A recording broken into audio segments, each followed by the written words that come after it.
Big boss Malayalam season 7 ആവേശകരമായി മുന്നേറുന്ന സാഹചര്യത്തിൽ ഇപ്പോഴിതാ ഏവരെയും ഞെട്ടിച്ചുകൊണ്ടുള്ള 2 എവിക്ഷനാണ് ഇന്ന് ബിഗ് ബോസ് വീട്ടിൽ നടന്നിരിക്കുന്നത്. അഭിലാഷ്, ജിഷിൻ എന്ന സേഫ് ഗെയിം പോലും കളിക്കാതെ മുന്നേറുന്ന ഇരുവരുമാണ് ബിഗ് ബോസ് വീട്ടിൽ നിന്ന് ഇന്ന് പടിയിറങ്ങിയത്.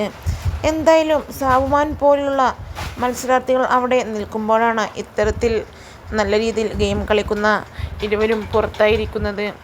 എന്തായാലും ഇരുവരുടെയും എവിക്ഷൻ ആരും തന്നെ പ്രതീക്ഷിച്ചില്ല. പുറത്തിറങ്ങിയ ജിഷിൻ്റെ ആദ്യ പ്രതികരണത്തിന് വേണ്ടിയുള്ള കാത്തിരിപ്പിലാണ് ഇനി ബിഗ് ബോസിൻ്റെ ആരാധകർ ഒന്നടങ്കം. എന്തായാലും ജിഷിൻ എവിക്ഷനിൽ ആകെ അന്താളിച്ച് ഷോക്കായി എന്നാണ് ഇതിനോടകം തന്നെ പുറത്തു വരുന്ന റിപ്പോർട്ടുകൾ.